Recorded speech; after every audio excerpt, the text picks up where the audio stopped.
Hey guys, welcome back to my channel. Thank you very much for liking, sharing, and subscribing. Please continue to do so.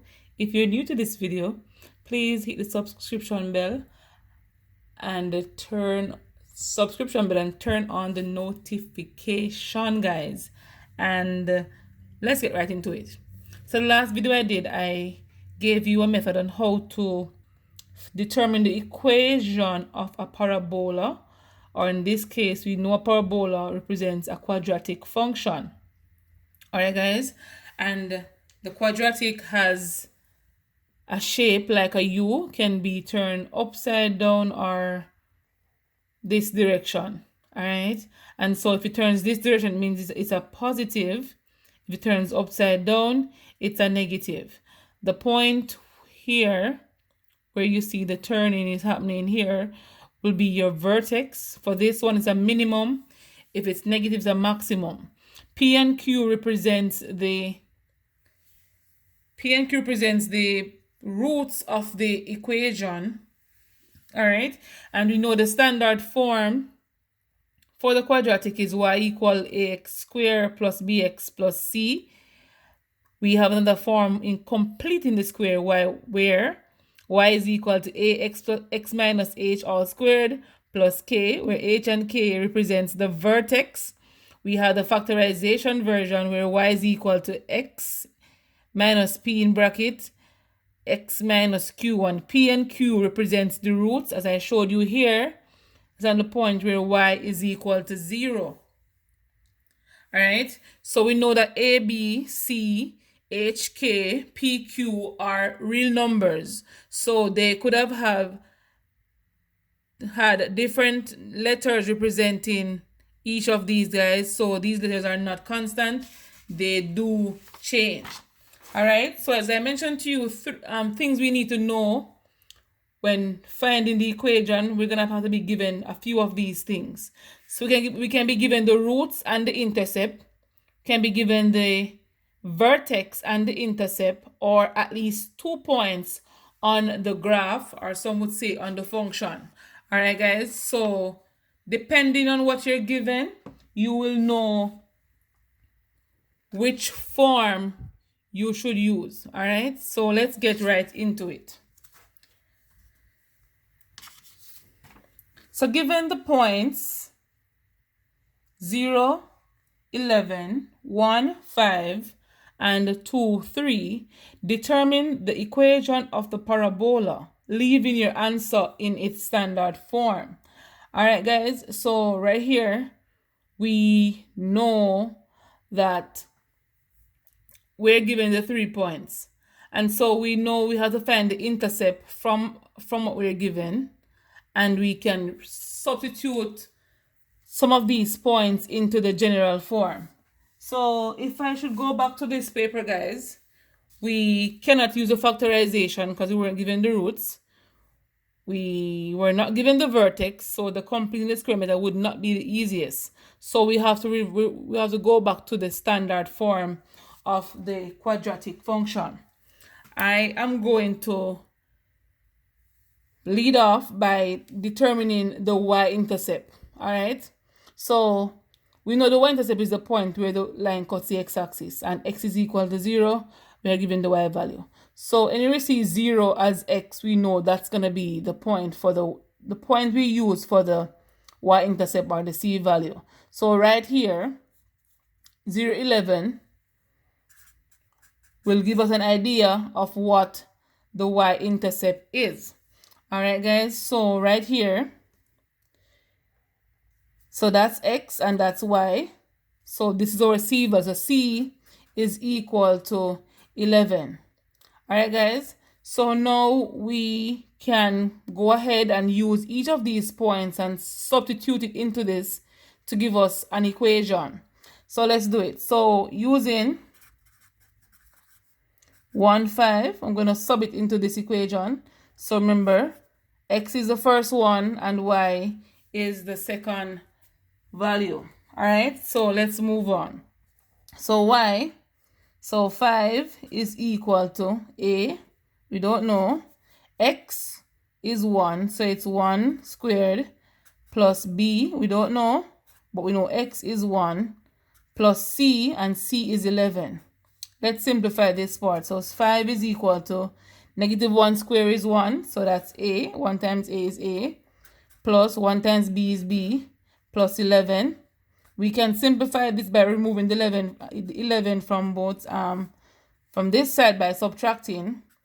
So let's simplify it. So I always tell my students, guys, once you can simplify it, please do negative 6. So that's our first equation. Let's go ahead and use the next point, 2, 3, to form another equation. So right here, guys, we see we have two unknowns going on. And so what we know, once we have unknowns going on, we can revert, or we can go to the simultaneous method to find the values of the unknown values. So let's use the point. So using 2, 3, we're going to do the same thing by substituting the values of x and y into the given standard form. All right, so let's go. So y is 3, so 3 is equal to a, we don't know, 2 square plus b times 2 plus 11. Let's simplify this part. 2 square is 4, so it's 4a. 2 times b is 2b, plus 11 is equal to 3. Right here, I'm going to remove 11 from both, from subtract 11 to simplify my equation. So 4a plus 2b is equal to negative 8. Guys, another thing, this can be simplified by dividing by 2. So I'm going to divide by 2 throughout. So 2 into negative 8 give me a negative 4. 2 into 4 will give me a 2. 2 into this will give me a positive 1. So if you want to, guys, you can simplify. But if you don't want to, you don't feel comfortable and confident, you move on and leave it as it is. So using this equation and this equation, I'm going to be creating a simultaneous equation. All right. So that negative 6 is equal to a plus b. Negative 4 is equal to 2a plus b. All right. So remember the rules of simultaneous.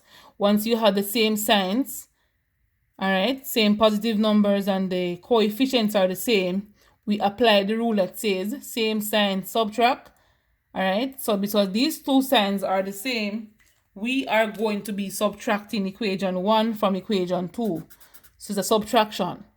It's a negative, so subtract them by according to their letters. So it's a negative 6 subtract a negative 4 is equal to a subtract 2a.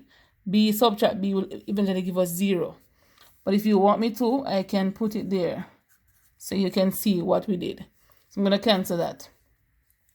So negative 6 is going to give us a plus right here. So negative 6 plus 4 will give us a negative 2. So a negative 2 is equal to negative a. A subtract 2a is a negative a. Find the value of a, divide by negative 1 or multiply by negative 1. Should give you the same answer. A is equal to a positive 2. Now we have the value for a, we need a value for b. So we're going to substitute a equal 2 into any of these two. All right. I always go for the simplest one because I don't see the need to be working something lengthy when I can make it simple. So I'm going to put a right here as 2. I'm going to subtract 2 from both sides. Why? Because this 2 is a positive 2. All right. So you carry the opposite operation. So negative. So b is equal to negative 8. Now we can go ahead and write. So we have the value for a.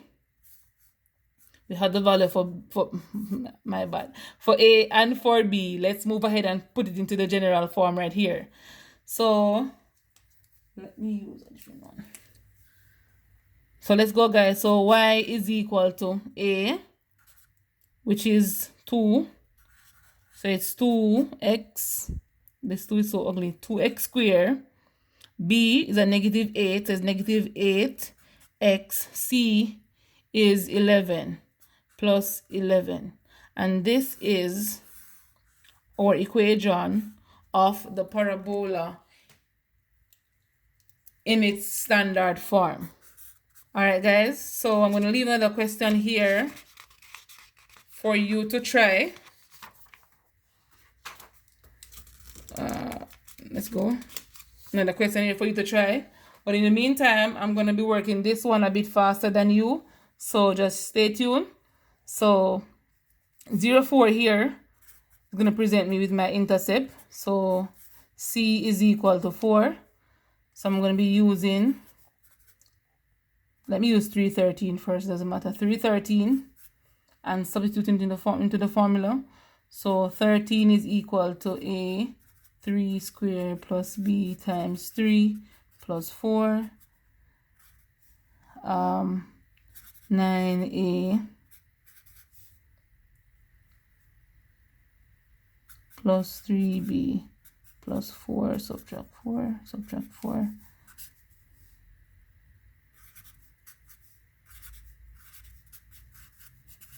Here I can divide by 3, so I'm going to be doing that. So it's 3 is equal to 3A plus B. So that's my first one. I'm going to go ahead and use 2, 6. So 6 is equal to A times 2 squared plus B times 2 plus 4. So it's 4A plus, nothing like that, it's 4A plus 2B plus 4 is equal to 6. Subtract 4 from both sides. That cancels, so 2 is equal to 4A plus 2B. I can divide by 2 here. I am going to be doing that. So this is my next equation. Let's move on to simplifying it. So it's 3A, 3 is equal to 3A plus B, and 1 is equal to 2A plus B. The same rule applies, same sign subtract, different signs you add. So let's go ahead and subtract. 3 subtract 1 is 2. 3A subtract 2A is A. B subtract B is 0. So A is equal to 2. Let's substitute A equal 2 into any of them. I'm going to do the simplest one. 1 is equal to 2A plus B. 1 is equal to 2 times 2 plus B. 1 is equal to 4 plus B. Subtract 4 from both sides because it's a positive 4. That cancels. B is equal to negative 3, the general form. Y is equal to A. 2x squared B, negative 3, negative 3x, plus 4, because that's the value for C. So A, B, C, and you put it in the formula to give you the solution. So guys, I hope you understand this method that I show you when you're given at least 2 points, how you need to go about solving it. Leave me a comment in the comment section below and I'll be happy to respond to you. Remember to like, share, and subscribe to my channel. Tell a friend about me. I am here to help.